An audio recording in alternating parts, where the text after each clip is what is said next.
Bienvenidos a este espacio en el que exploramos la mente humana así como un cosmonauta explora el universo. Esto es Mentenautas. Recuerden que pueden escucharnos en cualquiera de las plataformas en las que estamos disponibles: Spotify, Apple Podcasts, YouTube, entre otras.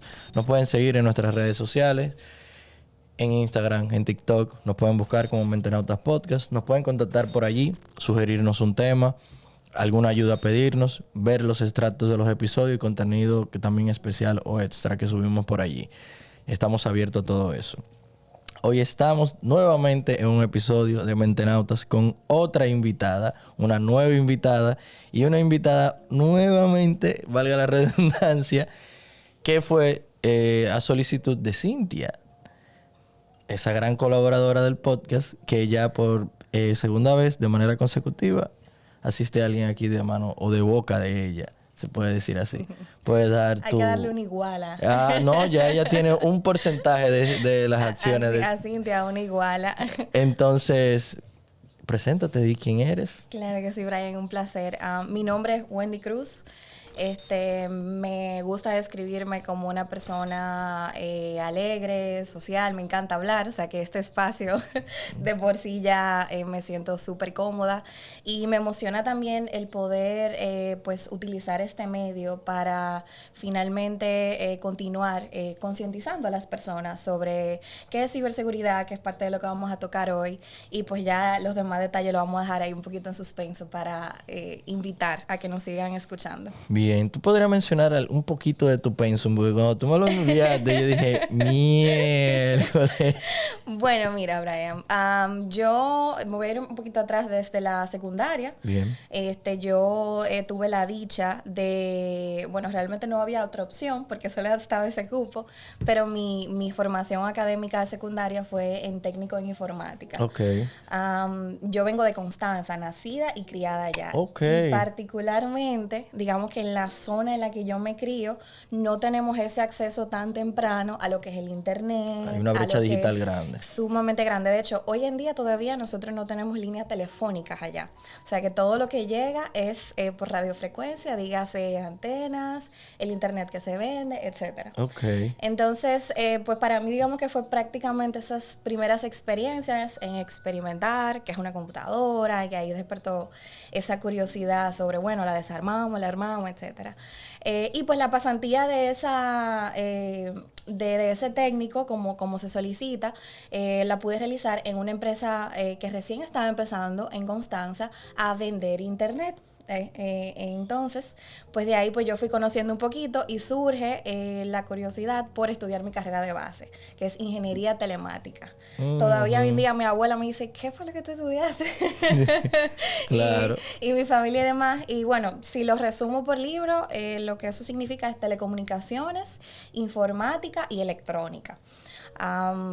Finalizando, llega la pandemia. Era un momento de mucha incertidumbre. A lo que yo me quería dedicar cuando empezó esa carrera es a cableado estructurado. O sea, para que tú tengas una idea, el cómo llegan los cables de internet marítimos, o sea, esa era la vía en la que yo dije, aquí hay poquísimo certificado en el país. Yo tenía que quiero ir a hacer al MIT, al Manchester Institute of Technology, un certificado en esto, ya tú sabes, soñando muchísimo. Sin embargo, pues en el momento que inicio una pasantía, entro en un área que para mí era totalmente desconocida en ese momento, que es privacidad y protección de datos personales. Bien, importante. Que si bien es cierto, yo tengo una carrera de base con unos cimientos técnicos bastante importantes, en ese momento el pensum de esa carrera no estaba orientado a esos aspectos como son la privacidad, la ciberseguridad como tal. Se me da esa oportunidad en una entidad financiera, yo estaba bien jovencita, y pues de ahí yo dije, esto es lo mío. Esto es lo mío, por ahí inicié, duré unos 2 años, por allá laborando y viviendo en Santiago, y pues ya luego se me da otra oportunidad en esa línea, y pues ahí es donde me trasladó acá a Santo Domingo, y pues ya inicio otros estudios secundarios, como es un máster en ciberseguridad con la Universidad Camilo José Cela en España, en línea, aunque sea en línea no es más fácil. No quiero decir eso. Y pues de ahí se fueron sumando cursos, certificaciones. Te perfilaste. Exactamente. Yo fui una de las primeras personas en el país en certificarse en ISO 27701 número 1, que específicamente es sobre privacidad y protección de datos personales, luego de haber agotado pues esas horas laborales y demás. Y pues es un mundo que me enamoré. Me enamoré y cuando me toca hablar de eso, pero ¿por qué? No sé cuánto.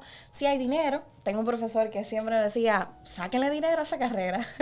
Claro. Víctor Mancebo, que le voy a dar ahí un pequeño anuncio. Un shout out, porque de verdad que le tengo muchísimo aprecio y admiración profesional. Y personal también, por ser esa guía todavía, esos profesores de lo que realmente te inspiran a tu querer estudiar. Y pues partiendo de ahí y de esos espacios, pues aquí estamos. Excelente, excelente. No, en verdad es una historia muy bonita y es realmente algo singular, se podría decir. O sea, tú eres hasta pionera en una área en la que te has perfilado. Sí, sí, sí. Y eso es bueno porque muchas personas no la conocen. Y me imagino que muchas personas que están escuchando esto no la conocían. Claro. Y ojalá se inspiren e investiguen por ahí. Claro, precisamente porque se tiene, digamos, que alguna creencia de que la ciberseguridad puede ser hackear o constantemente atacar cosas, atacar equipos.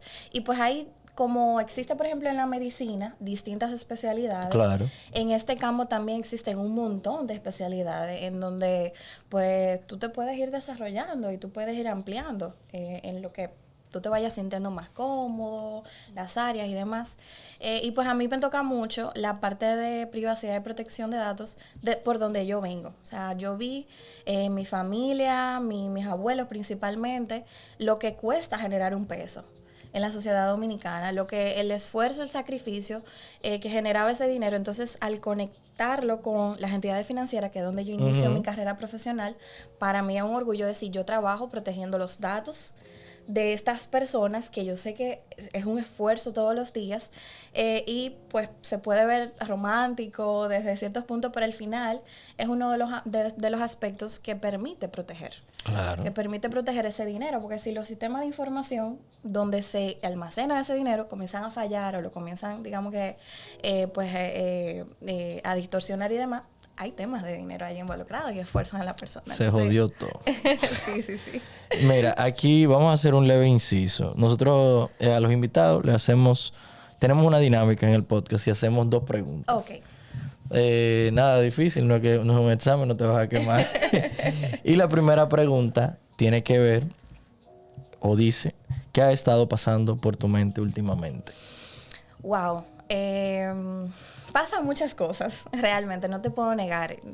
Solo tener una mente súper activa, pero atendiendo como al contexto, y hablo justamente de que cuando estaba en el trayecto para acá, algo que pasa por mi mente últimamente mucho es qué pasa con las personas que están en la calle.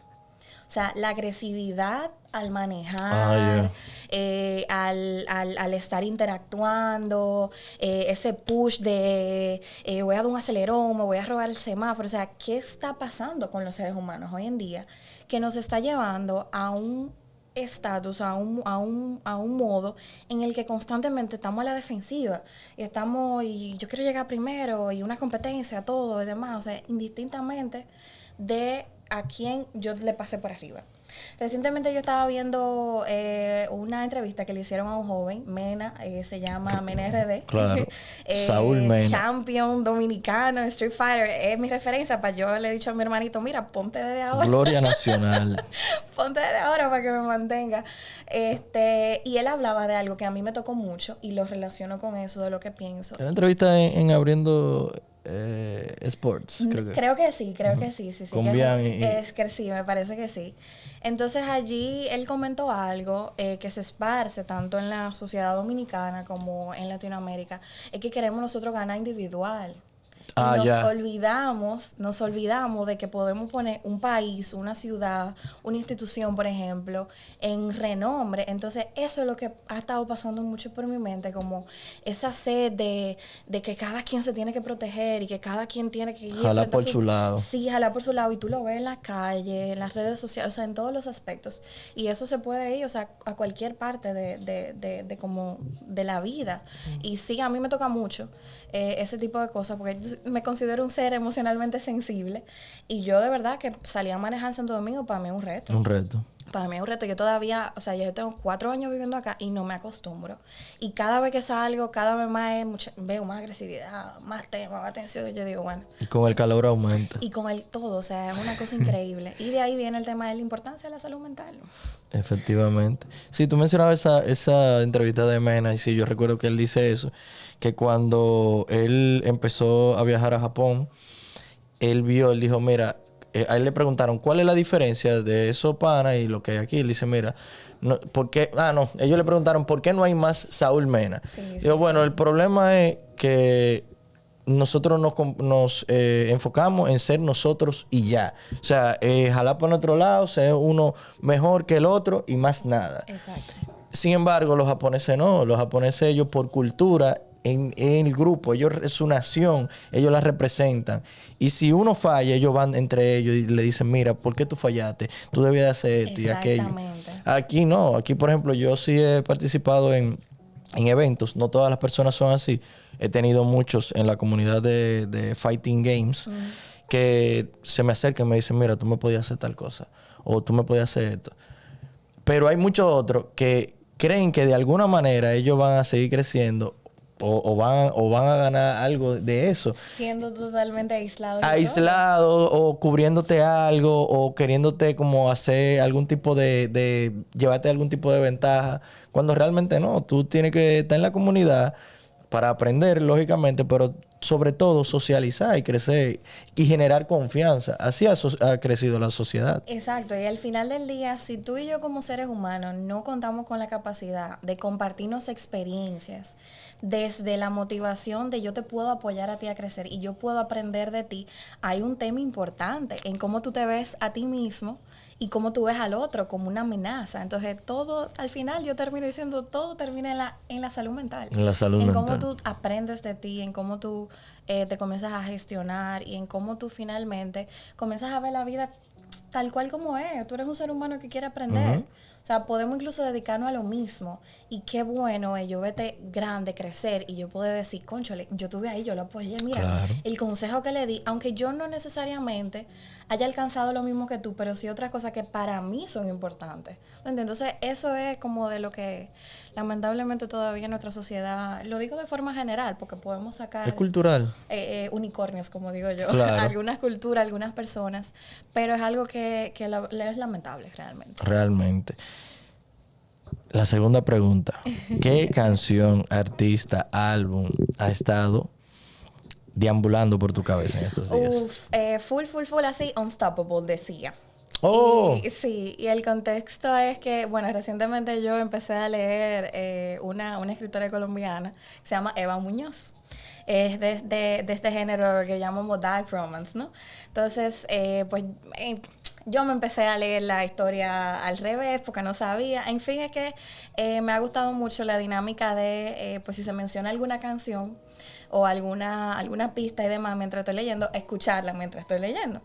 Y hubo un libro de ella que se llama Queen, que me tocó mucho ciertos aspectos de la historia, y esa canción ha seguido ahí un repeat todos los días. Mi esposo es testigo. Qué bueno. A mí en estos días hay una canción de un productor precisamente japonés que falleció, creo que no recuerdo cuándo falleció, pero se llama Nujaves.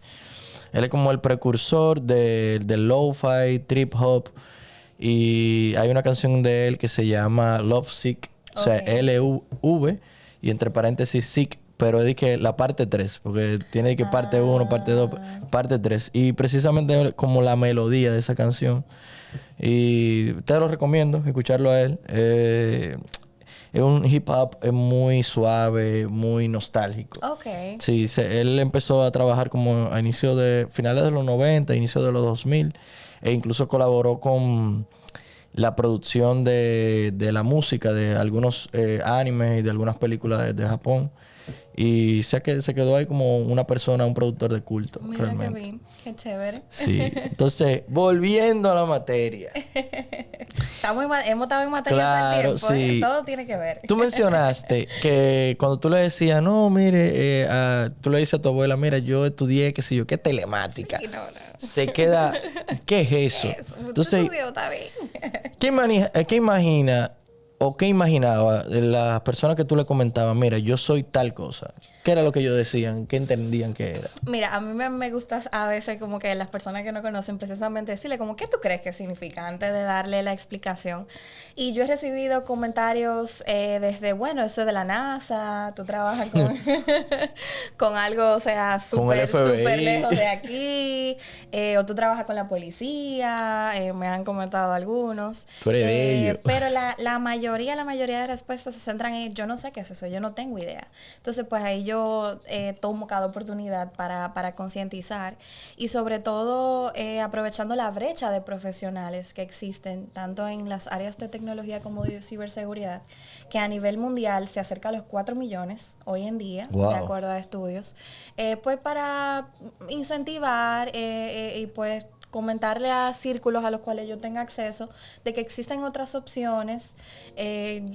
Casi siempre me dicen, no, pero que eso es difícil porque tiene mucha matemática, tiene esto, que sé yo cuánto. Mira, ningún ser humano nace sabiendo. Y puede que las carreras, entre comillas, más fáciles, o sea, al final es una dificultad para cada persona, porque tú llegas a la universidad, que es para eso, para ir aprendiendo.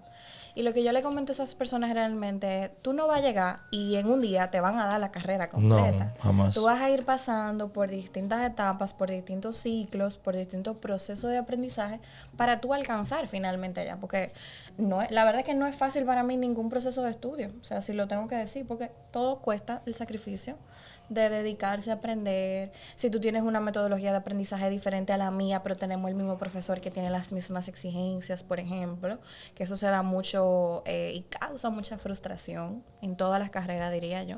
Y pues hay una serie de factores que me gusta aprovechar, como que, hey, mira, tú te puedes ir por aquí. Vete por aquí. Y hoy tenemos muchísimas oportunidades. Tenemos institutos como el ITLA, que te forma como tecnólogo en apenas 2 años, que tiene unas facilidades de transporte, los de que no son del interior, que son del interior, movilidad, que tú puedas vivir allá. O sea, hoy en día existen un montón de opciones. Mira, haciendo un paréntesis, tú que mencionaste el ITLA, que para mí es una de las genialidades más grandes que se ha hecho aquí en República Dominicana y ha aportado muchísimo a la juventud. Hace creo que como un mes, 2 meses, comentaban la posibilidad de crear como que más ITLA en diferentes regiones del país o diferentes provincias, o que en todas las provincias debía de haber. Y creo que fue el mismo Leonel Fernández que dijo que el ITLA, si tú lo haces de esa manera, no va a funcionar. No el actual, sino los demás no van a funcionar. Porque el tema con que como funciona el ITLA ahora mismo, por la zona en la que está, hay como que cierto, digamos, filtro y cierto acceso y ciertas facilidades y cierto grado de profesionales que pueden asistir a dar la calidad que se debe. Claro. Entonces, yo podría llegar a entender de que quizá en Dajabón, si tú pones uno, sería difícil que los profesionales que se requiere y el nivel estén allá. Entonces, ¿qué tú opinas de eso? ¿Tú crees que...? Mira, quizá hay unos detalles a nivel estructurales, técnicos, de formación que quizá el doctor menciona de por qué no sería funcional, pero coincido sí en una parte sobre la demanda profesional que conllevaría físicamente tú disponer para mantener la calidad que el ITLA hoy en día otorga. Porque si ya de por sí tenemos esa brecha a nivel mundial de profesionales, imagínate de profesionales que estén dispuestos a enseñar, que tengan la vocación. Y para mí, que crecí con una madre maestra, te puedo decir de primera mano que el enseñar, tú no se lo impones a una persona. No, jamás. Incluso aquellos que lo hacen por necesidad, es una falencia que deja en los estudiantes y en su mismo proceso de enseñanza. De por sí, ya en República Dominicana tenemos un montón de oportunidades de mejora en esos maestros que tenemos hoy en día. Han salido sus evaluaciones de desempeño, entre un montón de otras cosas. Y lo que yo diría es que la genialidad y aprovechando, cerrando esa brecha digital en este momento sería expandirlo online. Claro. mucho más, digamos que sectorizado, con un plan estratégico pues más focalizado. Y bueno, eso que quizás se puede invertir en infraestructura, vamos a invertirlo en infraestructura dispuesta para que puedan ir quizás esas personas que no tienen Sí. una computadora en su casa, vamos a hacerles centros comunes que sirven no únicamente para tomar clases, para ir a estudiar, a compartir, incluso yo le pondría de videojuegos. O sea, haciéndote Ujú. super Gen Z en este momento. Vamos, sí, aprendamos de cómo funciona. Mucho le llama la atención jugarlo, pero y lo que le llama la atención desarrollarlos y crearlos, por ejemplo. Que tenemos también perfiles dominicanos que se han dedicado a eso y ha sido una genialidad. Entonces yo diría que si se pretende hacer una expansión masiva, vamos a aprovechar la brecha digital, cerramos dos pájaros de un tiro, como dicen por Es ahí. verdad. No era, yo no lo había pensado así. Y realmente, ¿por qué no empezar por ahí? Claro, si ya tú tienes una base profesoral, pues procura por continuar complementándola y vamos a aperturarlo en ese sentido. Sí, mira. Con lo de tu carrera. ¿Tú me puedes explicar cómo sería un día tuyo? Bueno, mira, eso puede variar mucho. Ujú. Como te había comentado, aparte de que hay diferentes pues subáreas en las que tú te puedes ir especializando, podemos llamarlo como 4 áreas. En lenguaje común tenemos gobernanza, riesgos y cumplimiento, que es como el área que se encarga de definir políticas, de asegurar, digamos, que los colaboradores y el personal conozca esas políticas y en este contexto que es una política, el cómo se debe actuar respecto a los sistemas de información. Por ejemplo, los colaboradores de Mentenautas para ingresar a grabar deben de poseer un carnet de acceso. Bien. Y al momento de utilizar un dispositivo digital deben de tener una contraseña segura. Eso es lo que dicta política. Y pues identifica riesgos que requieren políticas y que se hagan cumplir. Esa es una de mis áreas favoritas y fue donde yo inicié realmente desde la perspectiva de privacidad, porque no te llaman tanto de madrugada. Y luego tenemos los famosos team, que está Red, Blue y Purple Team, que se escucha mucho. Para, digamos que llanamente explicarlo, el Red le solemos llamar a aquellos que se dedican a identificar, digamos que vulnerabilidades o formas de aprovechar para ingresar o acceder a información. ¿Ven?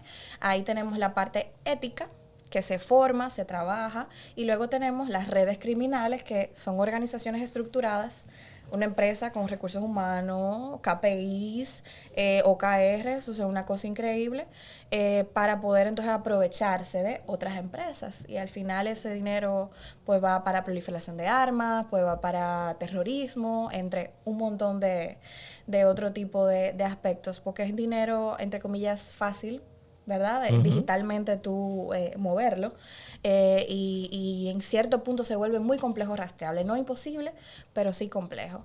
Y pues tendríamos entonces el Blue Team, que vendría siendo el equipo que defiende, ¿no? A esos del red. Eso que, ok, como yo, aparte de que tengo que entender cómo me pueden atacar, cómo yo entonces protejo con ese contexto.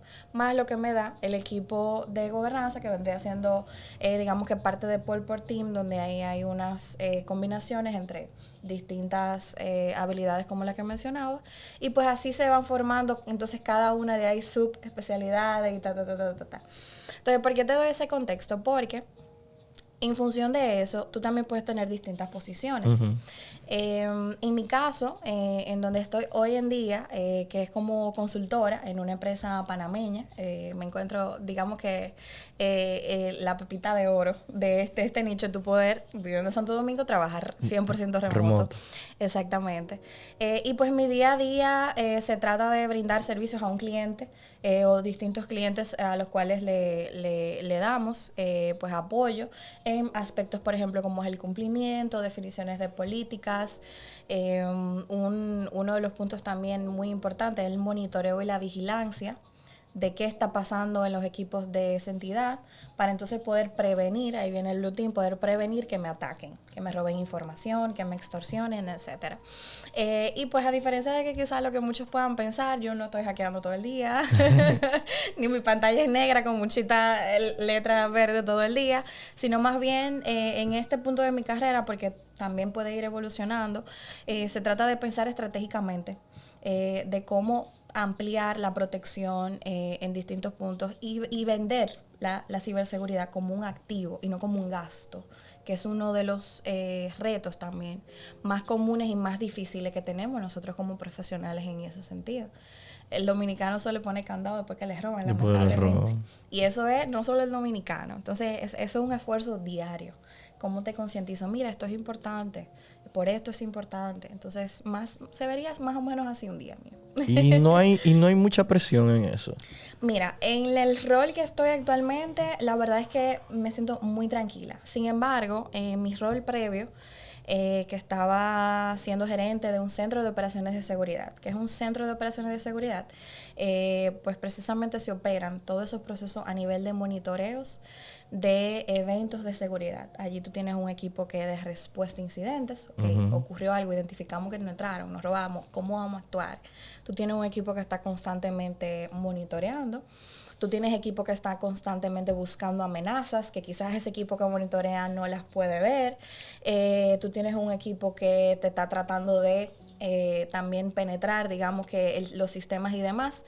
Y sí, en ese cargo te puedo decir que fue donde me salieron canas, que fueron los 2 previos años de mi vida, porque precisamente los atacantes no paran. No paran. Y a pesar de que yo comparto parte de ese rol en mi posición laboral hoy en día, el flujo, digamos, y el equipo que se tiene, pues no tan pesado como en ese momento en el que yo estaba, donde yo tenía noches que yo no dormía absolutamente nada. O me despertaba, por ejemplo, y le hablaba a mi esposo de algo que estaba pasando en el trabajo. Tú vivías constantemente en alerta. Alerta, o sea, pero a millón. Te digo que full de verdad me salieron canas. O sea, mis niveles de cortisol cada vez que me tocaba hacerme alguna analítica por mis chequeos anuales, lo que sea, sumamente altos. Mi sistema endocrino se vino abajo. Entre eso y muchísimas otras cosas también pues personales, pero sí era un factor, se convirtió en un factor complejo para mí. O sea, imagínate, el descanso para mí era un lujo, pero un lujo de que cuando quizá yo podía alcanzarlo, tratar como de disfrutarlo y atesorarlo, pero muchas veces, como te digo, yo me despertaba en la madrugada y le echaba una conversación a mi esposo, y yo no me acordaba de nada lo que yo hacía. De nada. Nada. Y ese, tengo que mirar el celular, que si me llaman, y esto, o sea, esa sensación de no tranquilidad, yo me estaba muriendo por dentro. Si te soy totalmente honesta. Es mucha presión. Yo me imaginaba que sí, había mucha, pero no me imaginaba que podía llegar hasta tales puntos. Sí, es mucha presión. Y dependiendo de la persona, claro, y las herramientas que vaya adquiriendo a lo largo de su vida, puede que pues lo maneje o no de forma diferente, porque finalmente, yo te decía, yo considero que soy una persona emocionalmente sensible, y te daba también un contexto de lo que significa para mí el yo vigilar, cuidar, o sea, lo tengo bien en mi corazón. Y mi jefe en ese momento me decía, tiene que dejar el corazón afuera. Y yo, pero es que no puedo. O sea, no me lo puedo sacar. La persona que vive afuera, que va y visita a su familia, entiende. O sea, es la misma persona que está aquí trabajando. Entonces, una preocupación o una ocupación más bien por hacer un buen trabajo, por realmente hacer una gestión que dé frutos, finalmente son inversiones que se hacen en el profesional que tú contratas, en la herramienta, en la infraestructura física. Entonces sí, eso pues causa mucho. De hecho, yo te traje una cifra, la voy a tener aquí para darla específicamente e interesante, sobre un estudio que hizo una empresa de Sophos, que es una empresa de servicios y de productos de ciberseguridad. Entre 2023 y 2024, 76 profesionales de 5,000 que se encuestaron reportó burnout en ciberseguridad y tecnología de forma constante. O sea, los demás reportaron a veces de forma ocasional o esos intermitente. 76 eran de manera constante. De forma constante. Burnout de forma constante. O sea, tú no salí de ahí. Entonces, imagínate todo lo que eso te trae como persona y lo que implica tú estar en burnout. O sea, eso te comienza a afectar tu vida personal. Claro. O sea, ahí es donde viene la pregunta, mi carrera me brinda, sí, necesito dinero, un estatus, pero ¿en qué momento yo permito que eso termine, que mi vida personal, la vida que yo tengo fuera de ahí, se convierta en eso? Entonces, para mí, esa fue la señal de alerta. Cuando yo me presentaba, yo te decía, hola, soy Wendy, soy la gerente del centro de operaciones de tal empresa. Ahí fue donde yo me comencé a preguntar, pero es que este no es el todo de mí. O sea, yo soy hija, yo soy hermana, tengo un hermanito menor que amo y adoro, que tiene 9 años, ya le compré el Switch para que vaya por el camino de Claro. Soy esposa, soy una vecina, soy una sobrina. Entonces, ya yo venía con pues trabajos terapeutas desde que yo tenía 19 años por distintos procesos también, mucho estrés en la universidad. Y pues yo diría que gracias a eso, yo he tenido la dicha y la oportunidad de ir escogiendo, mantener mi profesión, mantener esa experiencia que ya he venido adquiriendo por más de 6 años, pero también darme el chance de tener una vida. Claro, muy de importante. tener una vida detrás de eso. Y yo sé que no todos tienen siquiera la oportunidad. De hacer esa balanza, ¿no? Claro, de hacer la balanza, porque sí, implica sacrificio. En algunos momentos yo me sacrifiqué para yo poder decir, bueno, acumulé esta experiencia, estos logros, estas certificaciones, y yo puedo escoger más fácil hacia dónde quiero dirigirme, o si, mira, tu empresa no me interesa porque he escuchado que lo explotan. Lo explotan, claro. O sea, tal cual, tengo las herramientas para decir, pero muchos no. No tienen esa oportunidad. Uh-huh. Y cuando tú estabas viviendo esa época laboral en la que te salían canas, en la que tú te levantabas de madrugada y le hablabas a tu esposo y al otro día no recordaba ni siquiera que había hecho ese episodio. Sí. Cuando sucedía un incidente laboral, ¿cómo se manejaba eso? ¿Qué ocurría? Mira, mi función principal como gerente era precisamente apoyar a que mi equipo que está ahí con la mano en el fuego pudiera autogestionarse. No como una terapeuta porque no lo soy, ni coach en ese sentido, pero sí con herramientas laborales de proteger al equipo y cualquier orden, cualquier petición que el equipo tuviera, pues la certeza de que fuera desde lo humano. No es lo común. Te lo digo también porque aparte de que lo viví, lo común es que lleguen, ¿dónde está la información? Y el que no responda se va. O sea, una presión que al final tú tienes un tema de tecnología, tú tienes un tema en un sistema, pero lo que aumenta todo ese proceso es el mismo ser humano. Es como yo vengo y te trato como ser humano, porque yo te puedo exactamente la misma cosa pedírtela de dos formas. O te la pido gritándote, exaltado, con una exigencia, que como ser humano tú quizás puedes tener un pavor, una herida que se te trigueó, tu papá que te hablaba así. O sea, todos esos factores desde el ser humano era como mi ocupación principal. Aunque yo me estaba muriendo por dentro también, porque entonces yo tengo a los otros directivos que sí están haciendo eso conmigo. Era ese filtro. Cómo yo... Tú eres el stop ahí. Hasta aquí llegó eso. Cómo yo protejo a mi equipo en el sentido de que pueda seguir funcionando. Porque yo he conocido profesionales que son, Brian, una mente maestra y en un sistema de crisis se paralizan. Entonces, de ahí viene esa gestión. Mira, te noto, o sea, conocer el recurso. ¿Cómo te sientes? ¿Qué tú necesitas? 2 minutos. En 2 minutos no se va a resolver. Eso es mentira. O sea, el atacante si ya atacó, ya atacó. Muchas veces, la gran mayoría de veces, lo que queda es recuperarte. O sea, el tú mitigar realmente un impacto implica mucho, digamos, mucho afinamiento, mucho nivel de madurez, que inclusive a nivel regional todavía, empresas que no se dedican especializados a hacer de ciberseguridad, está por debajo. Entonces ya te atacaron. O sea, para que le dé, yo he visto personas en procesos donde se lo tienen que llevar con 911. Wow. Porque le da un ACV, porque le da un preinfarto. Entonces, o sea, esa es la parte, y lo comento no como desincentivo, todo lo contrario, porque decía, necesitamos profesionales en esta área, como conciencia desde los propios profesionales a autocuidarse, emocionalmente, y a las demás áreas que forman parte del impacto que se tiene sobre esos profesionales. Dígase recursos humanos, dígase los propios líderes y supervisores ya en rangos pues que tienen un impacto y una presión directa, y los propios compañeros que rodean a esos profesionales que están en esos procesos de día a día. Y por lo general es que tú tienes un equipo que está de noche.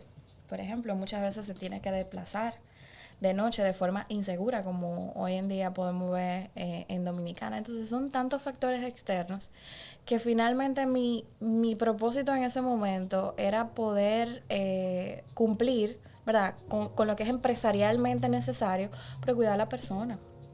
O sea, al final eso es... El capital Eso humano. es lo que queda. O sea, tú quieres desarrollar profesionales de calidad, cuida a la persona, no solamente cuida los números que te está dando. Y independientemente de, tú no tienes que firmar un acta, por ejemplo, de matrimonio con una persona, o pasar límites personales para tú tener ese tacto. Cuando tú das una orden, cuando tú tienes una exigencia y cuando tú estás en una crisis, sobre todo. Las personas, como tú bien dijiste al principio, ya de por sí la carrera la malinterpretan. Imagínate el ejercicio. Claro. ¿Cuál es el mito más falso que tú entiendes que las personas tienen acerca de ciberseguridad? Wow. Yo te diría que uno de ellos es el que mencionaba hace ratito, de que constantemente estamos ahí con una pantalla negra y letra verde hackeando. No, o sea, la ciberseguridad va mucho más allá que incluso los propios sistemas de información. Van a la persona. De hecho, más del 90% de los ataques que se dirigen van hacia las personas principalmente. Ahí hay una subcategoría que se llama ingeniería social. Hay especializaciones sobre ingeniería social y se trabaja mucho en la parte de psicología. Porque yo vengo donde Brian y le escribo desde un número que aparenta ser el de Wendy. Brian, tú eres mi amigo. Mira, me pasó una situación, tengo una emergencia. Mírate el link para que haga algo, lo que sea. O te mando una foto o te llamo. Tú vas a confiar en mí. Entonces, el primer objetivo es la persona. Y posterior a eso es que yo puedo acceder sea a tus cuentas bancarias, sea a tu información privada o personal, extorsionarte, partiendo de ahí. También tener otro tipo de objetivos como extorsionar niños, niñas y adolescentes, sobre todo en la digitalización y lo fácil que es acceder a la información hoy en día. Y hay entornos donde hay niños jugando, por ejemplo, un Roblox, un Free Fire, cualquier juego online. Hay un concepto que para eso se llama grooming, que es cuando una persona adulta malintencionada se hace pasar por un niño. Y pues eso es parte, digamos, que de los mitos de... O, por ejemplo, borré algo de internet y se desapareció. No. Lo subiste y existe una huella digital que... de hecho, hay una rama específica que es forense digital, que se puede recuperar información. O sea, nada de lo que tú subes, almacenas en uno de estos dispositivos, tú lo terminas borrando realmente. De hecho, una vez a mí me pasó que, relacionado al podcast, yo tenía unos archivos, una cosa, y lo tenía en Google Drive. Y yo lo borré. Y había, tú sabes que tú también vas a la papelera y que lo eliminas de manera definitiva. Sí. Yo dije, no puede ser eso, yo lo borré, eso. No, yo voy a contactar al soporte. Y ni siquiera fue el mismo día, ni a los minutos.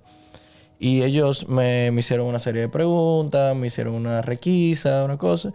Y como a los 10 minutos de yo haber iniciado eso, ellos me devolvieron todo para atrás. Y yo dije, pues en verdad no estaba borrado definitivamente. Exactamente.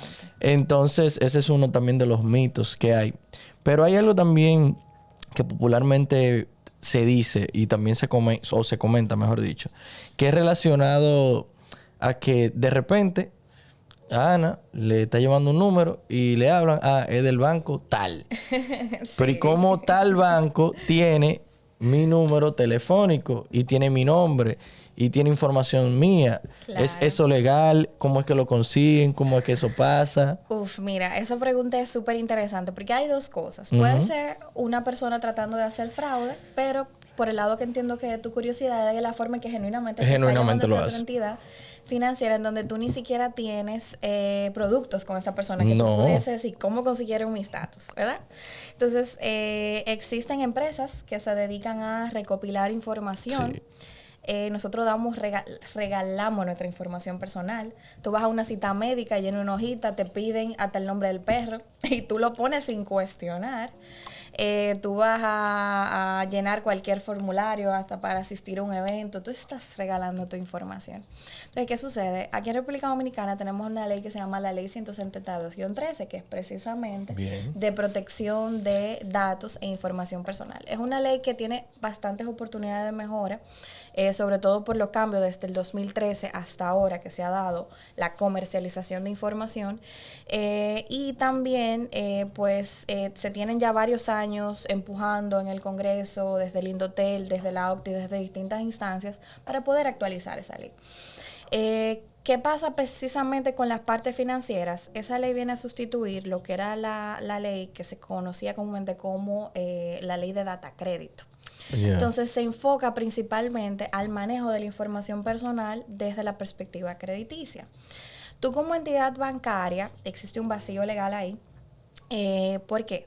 Te pide la ley que explícitamente como entidad bancaria o financiera tú debas de solicitarle una autorización por escrito o verbal, pero que sea explícita, para yo, por ejemplo, verificar tu buro crediticio y saber si como entidad financiera yo te puedo ofrecer un producto o te preapruebo, que es como generalmente te llaman, Sí. te preapruebo o te preapruebo.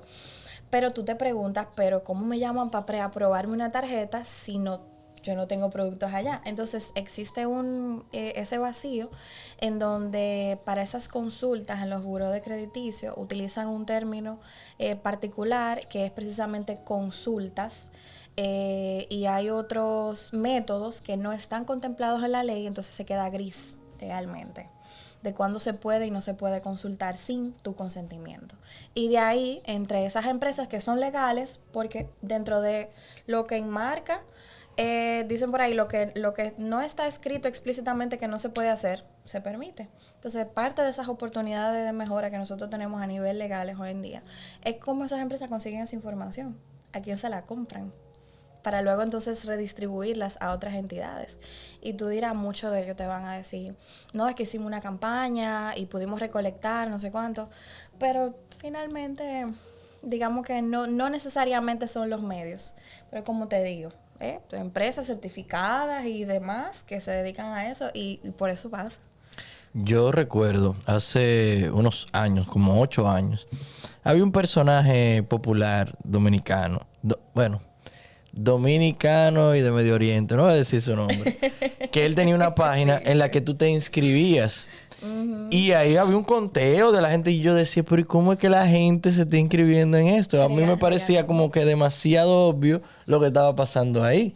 Y era técnicamente eso, tú ponías tu cédula, tu número, tu correo y tu nombre completo. Y al final, para eso era, se habló mucho más adelante sobre eso. Sí, y muchos dan, como te digo, otro tipo de datos sensibles, de dónde tú naciste, de dónde tú eres, de tu fecha de nacimiento. Y peor aún, lo publicamos en las redes sociales con orgullo, que es, digamos que parte también de lo que las personas, yo creo que todavía nos falta mucho entender. Toda esa información que tú publicas, los retos que parecen inofensivos, sube tu fecha de nacimiento, sube tu mascota, cuándo nació, el nombre. Generalmente todas esas informaciones son las que tú utilizan ¿para qué? Para tus contraseñas, para tus preguntas de seguridad. El nombre de tu mascota. Bancarias, para tus preguntas de seguridad de tus temas bancarios. Entonces, el que le dio para ti realmente va a encontrar información. Claro. Que acceder. Y si no la encuentras en ti, pega con otro. Otro amigo que tú subes, déjame a ver que la etiqueta que sube más información de fulano, que sé cuánto. Eso es ingeniería social. Y hay otros métodos también ahí, que es inteligencia de fuentes abiertas, hay específicamente para redes sociales. O sea, es un mundo grandísimo. Tú sabes que a mí me da mucha curiosidad cómo tú le pides, como antes, el dar el número telefónico era algo como que tan privado. Y privilegiado. No, yo tengo el número de fulano. No. Ahora tú das el WhatsApp, pero el número telefónico que tú estás dando. Claro. En mi caso, yo tengo 2 números telefónicos y tengo como que uno general y uno privado que no le doy como que a casi nadie eso. Pero igual, o sea, yo digo que ahí hay una brecha como que demasiado abierta, porque es que es un número telefónico, que el número telefónico está en una compañía, que esa compañía maneja tu nombre, que esto, que... Y hoy día eso se da más que el correo electrónico. Exacto. Por lo menos cuando existía BlackBerry era un PIN. Era otro tipo de identificador. Y tan fácil como, por ejemplo, al salón. Las chicas que vamos al salón, ¿qué te piden? Número de teléfono y nombre. ¿Para qué tú necesitas mi número de teléfono?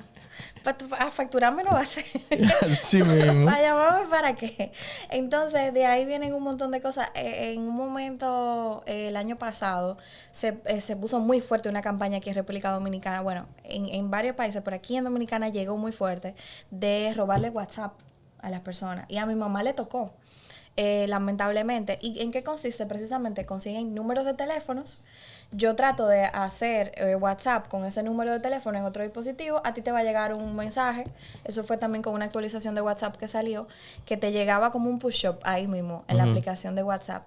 Y muchas personas, o sea, tú le dabas ese OK a todo lo que te sale ahí. Sin tú detenerte a leer, le daban OK, te cogieron el número. Entonces ahí las sincronizaciones que tú tienes con WhatsApp, te salían los contactos al atacante que tú tenías y comenzaban a escribirle, mira, lo mismo que te decía, tengo una situación para que tú sepas, me pasó esto, no sé cuánto. Entonces hay cosas que son mucho más fáciles de hacer que lo que la gente piensa cuando se tiene la información correcta. Hay otras que sí son mucho más complejas, pero tan simple como con tu número de teléfono, mira cómo yo puedo acceder.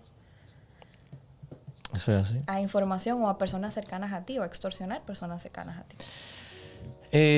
Hablando de información, tú sabes que dicen popularmente que la ignorancia, o sea, el ser ignorante como que te hace más feliz. Sí, yo estoy de acuerdo. Y mientras más tú sabes, como que más depresivo, más da más cuenta de la realidad. Entonces, en tu campo, a mí me da como que el ligero sabor de que mientras más tú sabes, más paranoico tú te puedes llegar a volver. Totalmente. O sea, de hecho, voy a traer el ejemplo de Cintia, que ella me dice, cuando yo le comienzo a tratar de concientizar, Cintia, esta información a las redes sociales, esta contraseña, esto no me diga, porque es que después no voy a querer tener nada. Y es, digamos que un aspecto que sí pasa. Y mientras más profundo tú te vayas como investigador, vuelvo y aclaro, o sea, siempre y cuando se haga de forma ética, por ejemplo, los accesos a la famosa dark web o la deep web o la web oscura. La gran porcentaje de seres humanos no tienen ni siquiera idea que eso existe. Y es una de las redes en donde tú te puedes encontrar un tipo de información que te trauma. O sea, hay personas que han salido de incidentes súper grandes y graves con síndrome de estrés postraumático, por ejemplo. O otro tipo de condiciones que se le detonan por la cantidad de estrés tan mayúsculo que se vieron ahí. Y es un tema que finalmente sí, o sea, es delicado. Particularmente, yo no he llegado a ese nivel de profundidad que te puedo decir, estoy paranoica, pero sí tengo mucho cuidado. O sea, mientras he ido avanzando en mi carrera, tengo mucho cuidado con lo que yo publico, tengo mucho cuidado a quién yo permito no entrar a mis redes sociales, indistintamente hago el intento de esas cosas que yo publicaba de adolescente, tratar de que no, por lo menos no sean fácilmente encontrables. Pero finalmente sí hay profesionales que te dicen, mira, o sea, tengo que, literal, hacer un cambio 180 de que se van a poner un restaurante. Wow. Se van a poner un restaurante, se van a un campo a criar ganado. O sea, se quieren desconectar totalmente. O sea, es una locura. Hablando de redes criminales, que tú lo mencionaste ahorita, ¿qué tan organizadas están las redes criminales? Igualito como una empresa normal. Es que eso me sorprendió ahorita que tú mencionaste, sí. Que mira, que tiene una empresa, que... Sí, son redes criminales ya cuando son de alto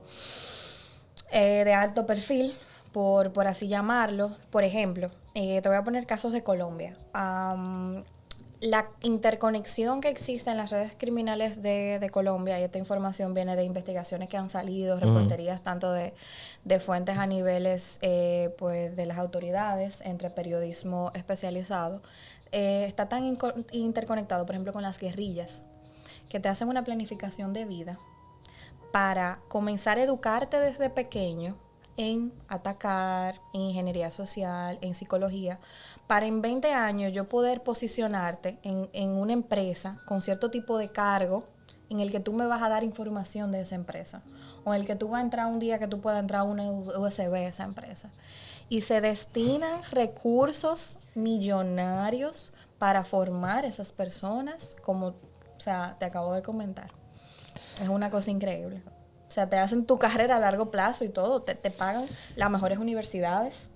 O sea, te estoy hablando de universidades super top a nivel mundial, institutos, todo lo que tú necesites. Te hacen y te colocan en una posición social que tú estés... pasar como que nada. ¿A qué me recuerda eso?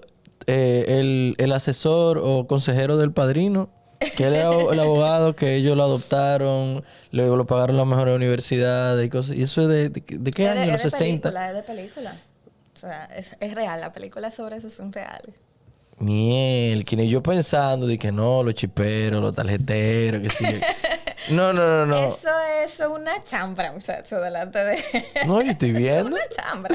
Porque al final el chipero, ¿qué es lo que hace el chipero? El chipero consigue una gente que le roba la información de tarjeta y él va y ejecuta. O sea, el chipero en sí, como tal, no se forma para hackearte un sistema financiero. No.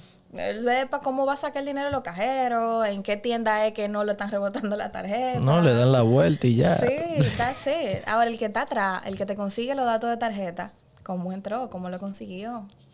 ¿Dónde está? Ahí es donde entonces comienza esa red. Día. Y tú y yo estamos aquí ahora mismo tranquilitos y existen diferentes herramientas en las que tú puedes entrar de distintos proveedores y tú ves en vivo los ataques, cómo se ven a nivel mundial.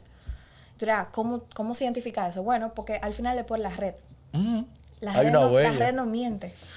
En la red tú miras comportamiento, tú puedes decir, me están atacando, no, quizá más complejo que otro, decir dónde te están atacando, cómo te están atacando, pero de que tú sabes que te están atacando. Entonces, pues mira, mucha mentira no es cuando alguna gente dice que no, eso es de adentro. Sí, y hay casos públicos de empresas exteriores en donde las investigaciones apuntan, por eso te hablaba de ese porcentaje de ataques comienzan con la persona, más del 90 y pico de ataques.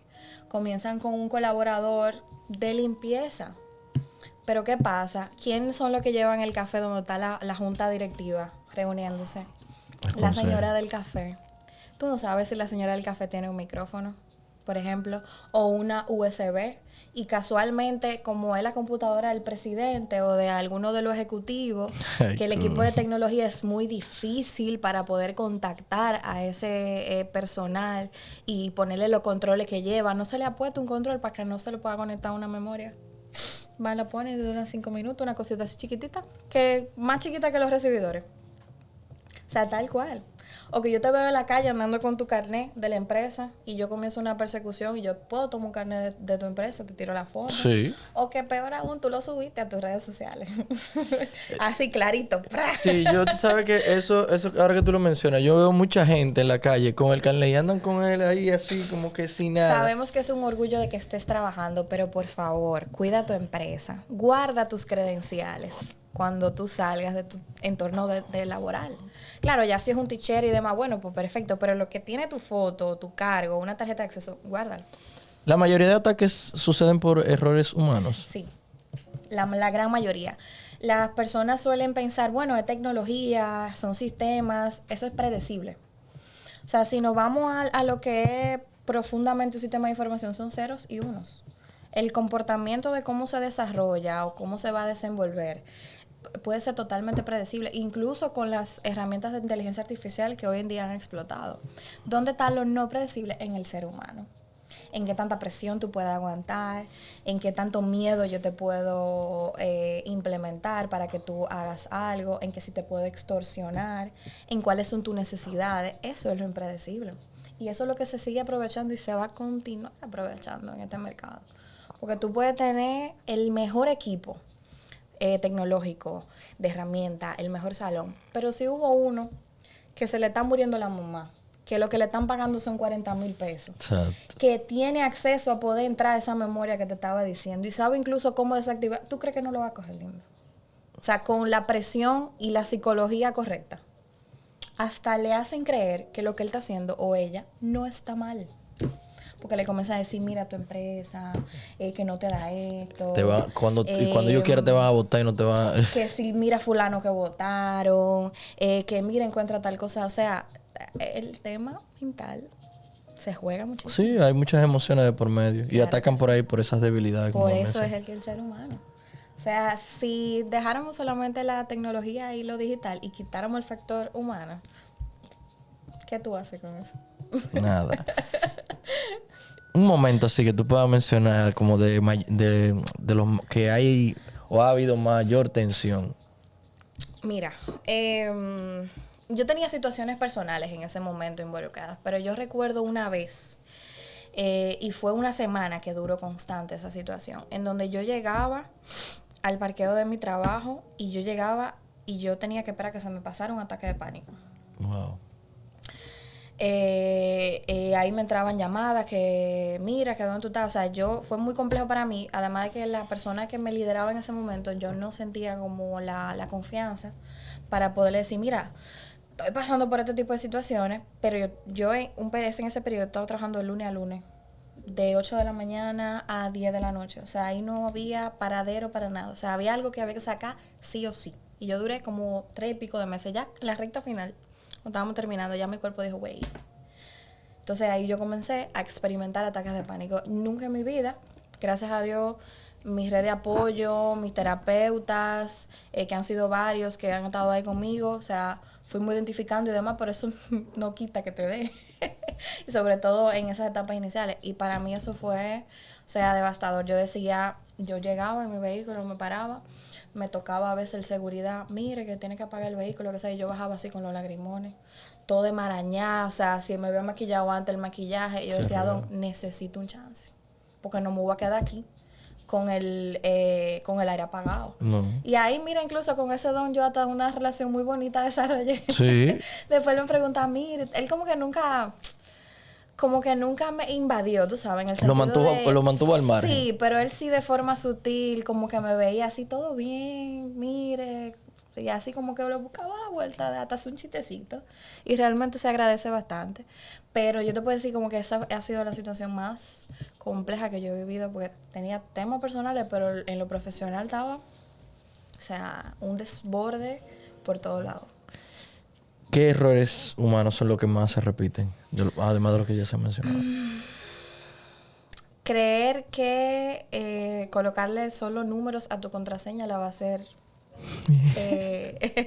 la va a hacer segura. Pensar que puedes borrar información. Ya como que en la materia, particularmente, en la ejecución del día a día, entra lo que es un sentido de superioridad. De ya yo me lo sé todo. Ya, esto está nítido. Mentira, mano. Ayer salieron 2 actualizaciones que tú ni sabes que salieron de cómo va a funcionar eso. Y esos son de los factores que le juegan en contra a las entidades. De esa persona que tú tienes 10, 15 años trabajando quizá en la misma posición o posiciones diferentes, pero que ha ido creciendo y realmente cree que se las sabe todas. Entonces, eso es uno de los errores más importantes. Yo te puedo decir como que yo he visto materializarse y le sale caro. Las empresas generalmente dicen, bueno, pero es que un recurso que tiene tanto tiempo, nadie me va a hacer lo que me hace ese recurso o lo que sabe ese recurso. Hay una cultura que no es tan popular, pero ojalá y se pueda ir adaptando mucho más raudo, que es la retención del conocimiento, no del personal. ¿Qué quiere decir esto? Wendy ingresa, todo lo que Wendy va aprendiendo, todo lo que Wendy va haciendo o ejecutando, Wendy lo documenta. y se lo expande a su equipo, ¿verdad? Entonces, si yo, Wendy, mañana me quiero ir, yo tengo la certeza desde mi responsabilidad que toda la información que yo maneje esté ahí, que tú no me vas a tener, es más de vacaciones. Al que le gusta que lo llamen de vacaciones, hay que revisarse. Tiene que revisarse, ¿no? Porque hay gente que dice, no, yo no voy a que me llamen porque yo sé que eres importante y el ego. Tiene que revisarse, hermano. Porque es que la buena gestión es la que no depende de ti. Es la que, mira, mañana, that's it. Todo está ahí documentado, el equipo sabe lo que tiene que hacer y demás. Entonces yo considero que ese error de dejar que nuestro ego sea el que trabaje por nosotros es muy caro a la persona y a la empresa. Sí, mira, tú mencionabas el error de que, mira, ya yo me lo sé todo. Precisamente en este año se han dado y han hecho noticia a nivel mundial muchísimos ciberataques. Y yo hablaba con un grupo de amigos y había un amigo mío que me decía, concho, pero es que no sé cómo es posible. Porque es que tuve empresas incluso como por ejemplo Apple, que incluso hubo un video en estos días de lo fácil que era como por cambiar un 1 por un 0, una cosa. Sí. Y tú podías, creo que era el Apple Pay, hackearlo y sacar muchísimo dinero por ahí. Bueno, ahí no es un tema del Apple Pay como tal, es un tema de Visa. De Visa, exactamente. Sí, de Visa. Y que era como que era una sencillez. Una debilidad. Y él me decía de que no, porque es que las empresas no le dan la importancia que se requiere a la ciberseguridad. Y yo le decía, loco, no, yo no creo que sea por ahí. Para mí el principal problema es el siguiente. Lo primero es que pueden llegar a cometer el error humano de que estamos seguros, no ha pasado nada, todo bien. Una falsa sensación de está seguridad. todo bien, realmente. Sí. Y otra vez también hay seguros que ellos dicen, mira, si pasa algo, eso lo cubre tal cosa. Sí, hay ciberseguros específicamente. Eso en esa parte. Y la otra parte es que le comentaba a ellos, viejo, la inteligencia artificial está ayudando demasiado a que los ciberataques evolucionen de una manera mucho más rápida. Totalmente. Eso es un hecho como un camión, como dicen, una verdad como un camión. Y tú siempre como que estás a la expectativa de que, ok, ya me atacaron por aquí, yo resuelvo esto. Y yo pongo esta capa de seguridad. Pero ya tú no sabes, tú no puedes... ¿Por dónde te va? Ajá, tú no puedes crear una capa futura de algo que no ha pasado si tú no sabes cómo es que eso va a venir. Entonces, el que ataca, el que estafa, el que engaña a la gente incluso en la calle, está estudiando en su mente cómo es que lo va a hacer. Tú no vives pendiente de todo el que te va a atacar. Exacto. Y yo entiendo que así es que está sucediendo. Y es muy importante lo que tú mencionas porque de ahí viene lo que es el perfilamiento de adversario. Indistintamente de que tenemos marcos de trabajo, controles que pueden ser transversales y aplicarte a un montón de empresas, no todo lo necesita todo el mundo. No. Y no todo le hace falta a todo el mundo. Entonces, ese perfilamiento de adversario, ¿en qué consiste? En que yo miro cuál es tu servicio, cuál es tu producto, cuál es tu empresa. Y en función de eso, entonces se comienzan a identificar los posibles o probables puntos de ataque o de compromiso, desde lo humano, desde lo físico a lo digital. Entonces, en función de eso, sale que una evaluación de riesgo. Y esa evaluación de riesgo, la empresa decide cuáles va a mitigar, cuáles va a aceptar, que dice, mira, si me dieron por ahí y yo voy a perder 5 millones de dólares, yo estoy dispuesto a perder 5 millones de dólares, porque lo que me cuesta, quizás yo implementar los controles para eso es mucho más caro, por decirte algo. Sí, eso pasa. Es válido.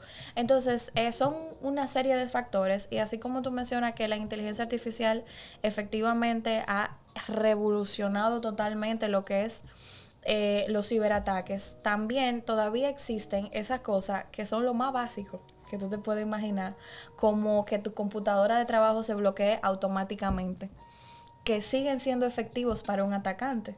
Volvemos al ejemplo de la señora que nos apoya con el café, la limpieza y demás. Y estamos en una empresa, pongámosle mediana, pequeña, y las computadoras no se bloquean automáticamente. Y tú te paraste, te fuiste al baño, yo sé que está ahí, yo voy, le doy, puedo mandar un correo de tu nombre, puedo haberte enviado un correo en ese espacio porque más o menos sé a qué hora tú te paras y vas al baño y descargo un archivo sin que tú te des cuenta. Entonces ese tipo de cosas todavía siguen siendo las más efectivas, increíblemente. Aunque son súper sofisticados, que tú ves, cónchole, esta inteligencia aprendió por sí sola y revolucionó este ataque que no se había identificado. Pero al final, lo que, digamos que en el mundo de los mortales, porque esos son casos sumamente impresionantes, siguen siendo ese tipo de cosas las que se siguen aprovechando y que las personas dan por sentado. De que una falsa sensación de seguridad. A veces tú puedes tener, óyeme, una reja de seguridad la mejor del mundo, pero tú tienes a alguien adentro que está quebrado. Y por ahí te van a dar. Y por ahí le van a dar. Sí. ¿Cuáles son como las preocupaciones más importantes hoy día en estos temas? Para mí, personalmente, Wendy Cruz, es el acceso de los niños, niñas y adolescentes a este mundo sin la supervisión adecuada. Como padres, lo que yo llamo es a la concientización y primero la educación propia de los padres, que utilizan redes sociales principalmente, inclusive el propio YouTube Kids han salido informaciones y programitas que se dan ahí que incitan a los niños a hacer cosas que no son adecuadas para niños. Y que dentro de lo posible, porque mira, hay una realidad que no podemos ocultar. O sea, el padre que está o la madre en el ajetreo del día a día y que para la calle y conseguir dinero y lo que sea, y tú tienes un carajito ahí llorando, si tú tienes un teléfono en el que el niño se va a tranquilizar, lamentablemente, o sea, no juzgo a quien utiliza ese mecanismo porque, o sea, cada quien tiene un contexto particular. Claro. Pero lo que sí llamo es que si dentro de ese ajetreo y ese proceso del día a día pueden tomarse un momentito, quizá para el que le van a dar al niño tenga ciertos controles que aparecen en las mismas redes sociales, cómo tú ponerle control. Hay un montón de aplicaciones, por ejemplo. Yo le tengo una a mi hermanito en su tablet que yo veo absolutamente todo. Inclusive toma capturas de pantalla y me manda alertas, por ejemplo, si identifica desnudos, si identifica algún acceso a una página que es de dudosa procedencia, graba audios, o sea, qué está pasando. Por ejemplo, si está jugando en línea, graba los audios de qué está jugando en línea, con quién está hablando. Y educar al niño también.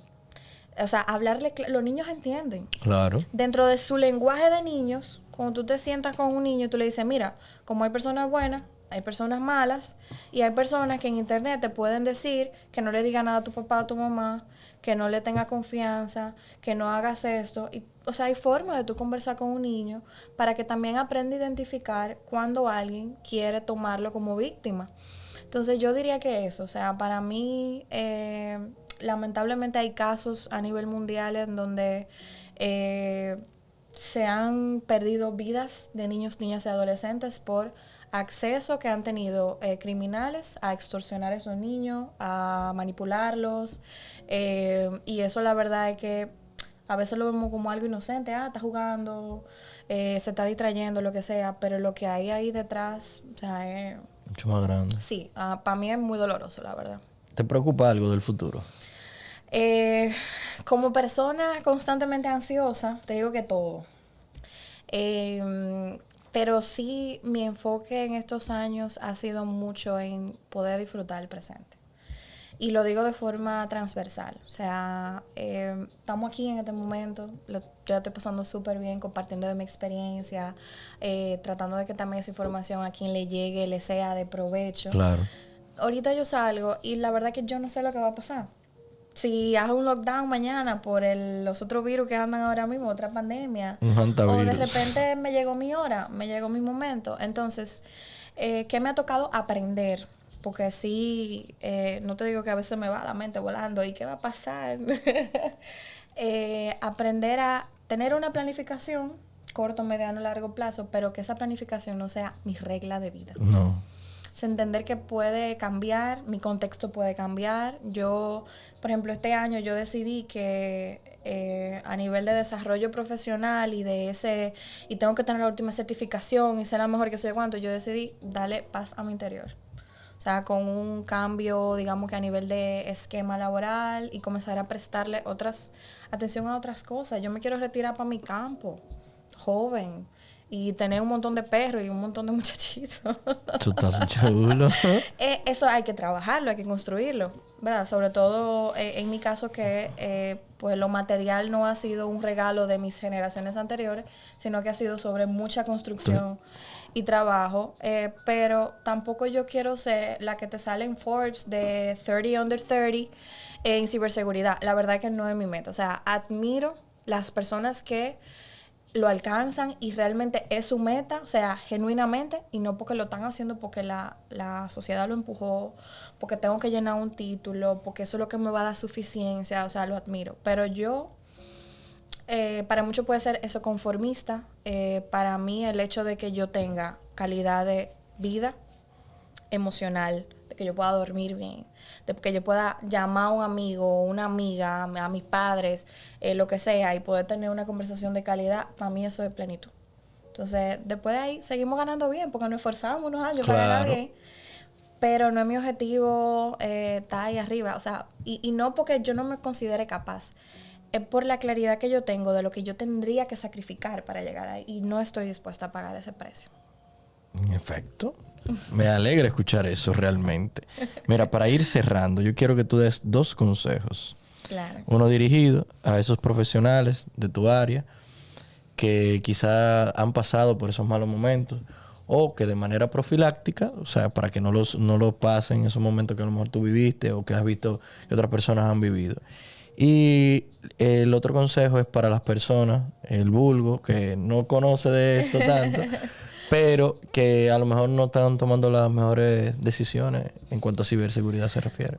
Bueno, mira, para mis colegas y compañeros, mi consejo es que se prioricen como personas. Eso no les quita valor profesional. Todo lo contrario, les suma y finalmente sí se puede trabajar en esta industria, sí se puede ser un excelente profesional y sí se puede estar tranquilos y dormir bien.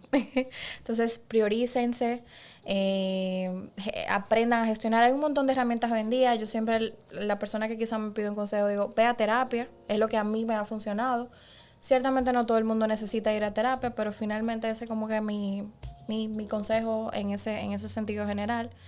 Y para aquellos usuarios que navegan todos los días en el internet, es no dejarse presionar por algún correo, algún mensaje, alguna llamada. La urgencia es uno de los factores que se suelen utilizar para poder conseguir lo que sus atacantes quieren. Y hacer de vez en cuando procesos de higiene digital.